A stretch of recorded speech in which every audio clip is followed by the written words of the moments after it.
Gin does games! Hello, ladies and gentlemen, Gin here with another League of Legends champion guy in excessive detail.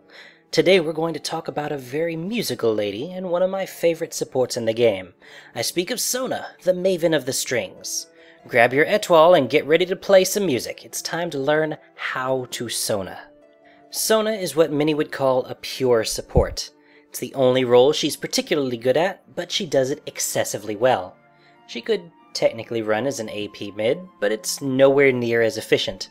Much like Udyr before her, 3 of Sona's abilities are stances. They have an active effect when you push the button, and a persistent ability afterwards. In Sona's case, they are all auras that she and her allies benefit from. Because they are stances, to keep you from simply rolling your face on the keyboard, there is a 0.5 second cooldown that goes to the other 2 abilities when you cast one. Furthermore, the aura from each stance lasts for an additional 1 second after you have switched. Her passive, Power Chord, plays off of the idea that you should be switching stances for maximum effect. After casting 3 spells, Sona's next attack will deal additional magic damage and have an extra effect depending on whatever your most recent stance is. We will discuss those with each ability for better understanding. Our lovely mute's Q is Hymn of Valor. When activated, she sends out bolts of sound to deal magic damage to the 2 nearest enemy champions or minions, while prioritizing champions. The stance component provides her and her nearby allies bonus attack and magic damage. The Power Chord bonus is called Staccato, and will cause her next attack to deal double the normal Power Chord damage. This whole package is exceptionally powerful in the early game. It makes Sona great at harassing the enemy, while making your allied AD carry much better at last hitting without even trying. In a team fight, it makes your entire team more powerful, as if they all had an extra item in play. For these reasons, you should generally take a point in it at level 1 and max it out first. Aria of Perseverance is the Maven's W. When activated, she heals herself and the most wounded allied champion within range, as well as granting them bonus armor and magic resistance for 3 seconds. This is in addition to the stance component, which grants all nearby allied champions bonus armor and magic resist. The Power Chord bonus is called Diminuendo. It causes her next attack to debuff the target, causing them to deal 20% less damage for 4 seconds. This, as you might guess, is quite strong in teamfights. Debuff the enemy carry and go about your business squashing them. The heal of the Aria is fairly weak as heals go, but is extremely spammable, much like all of Sona's spells.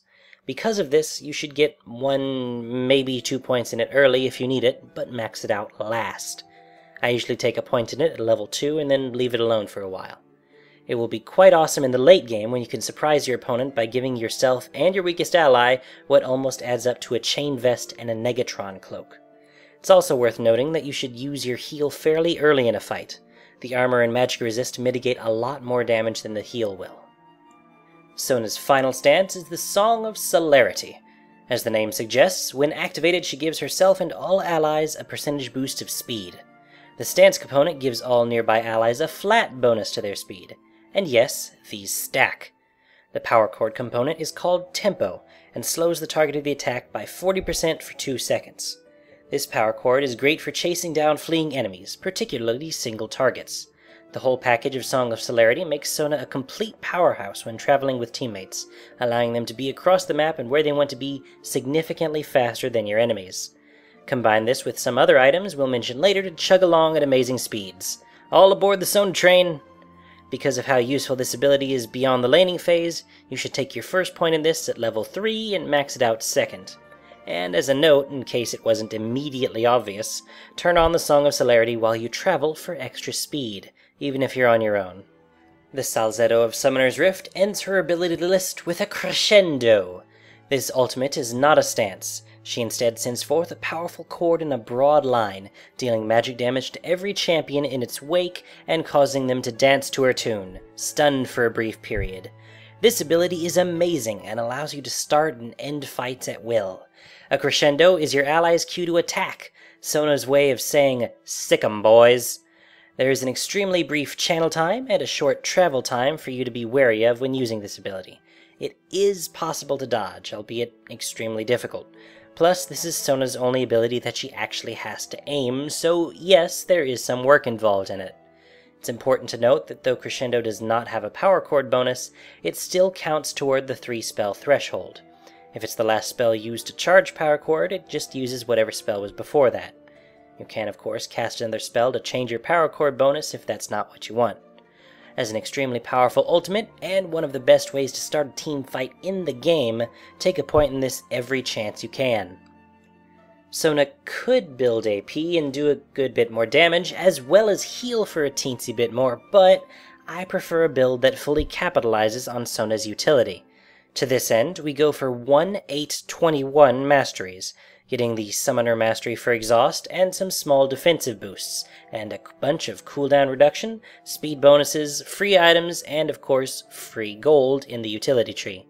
For runes, I take Armor Marks, cooldown reduction seals, and gold per 10 seals and quintessences. In general, this leaves Sona fairly squishy, I suppose, but she gets all the awesome support items she wants that much quicker.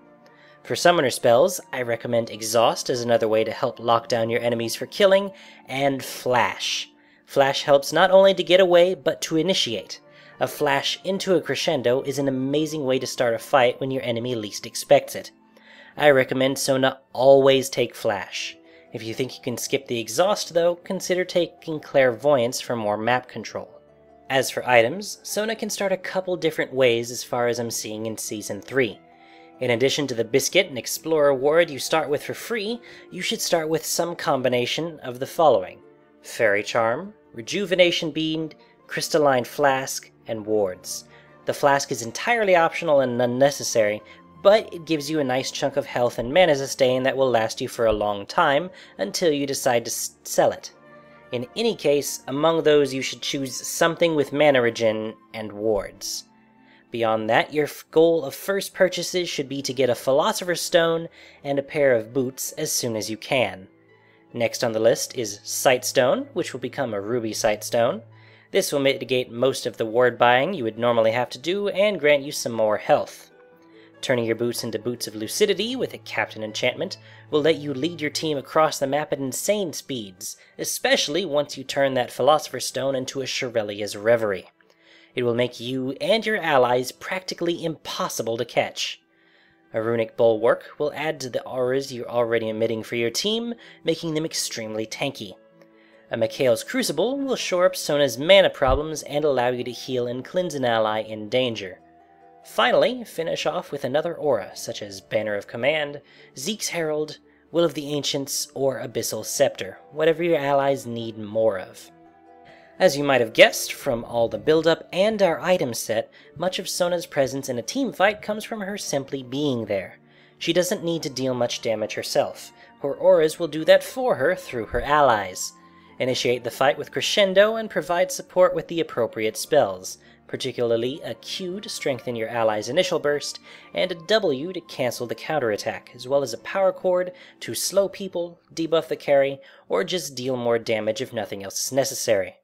Though some may think you weak for not doing much damage or killing for yourself, know that the team would not be doing it without you. You make them powerful. That said, Sona is the squishiest champion in the game. Quite literally, she has less base health than a melee minion, and she doesn't deal very much damage on her own, so she should always be with an ally, babysitting them as it were. Sometimes you can use this to your advantage though. Your opponents will be aware of how easy you are to stomp on, so if they think you're out of position, they will often try to jump you. If you can feint it though, you can easily turn it around on them with a Crescendo and then having your ally follow it up for a kill. Plus, your health can be quite deceptive, with Aria of Perseverance giving you a sudden chunk of health and resistances. Speaking of babysitting your allies, Sona is quite good at saving them from danger. As mentioned, Song of Celerity combined with Shirelia's Reverie makes you almost impossible to catch. Unless, of course, the Ezreal that wasn't in the fight in the first place fires an ult across the map. And in general, remember that your abilities can fire over walls, allowing you to pick up kills or boost allies without even being seen. Sona synergizes particularly well with the new Pickpocket Mastery. You already want to be harassing the enemy in the laning phase to get off power chords and capitalize on the bonus damage from Hymn of Valor anyway. Getting extra money for it makes it all the better. While I wish they added a cooldown on your bar to show how long there is till it's active again, Be sure to try and keep track of when it's most advantageous to poke your enemies for fun and profit. Sitting in the bush to harass your enemies like this is important, as it will help to zone them out, giving you more vision and space to retreat back to. Dive out, poke, and dive back in before the minions start attacking you. Sona is a dominant support, buffing your allies to power levels far beyond 9,000. Keep your auras up, ward like crazy, and lead your team to victory. You're the Bard. Get out there and inspire courage. Till next time, I've been Gin, and you've been watching me talk about a video game. Bye! This song is dedicated to all the Rift Casanovas and all you basement Romeos. You know who you are. She's my queen, lady of my dreams. Seems cold, but she's sweet as ice cream. Always got my back when I need assistance. Long-range looker, stunning from a distance. Great listener, cute face, soft eyes. Fully stacked like a 10-kill Medjaz. Can't persevere cause it's just too much. She makes me crescendo with just a quick touch.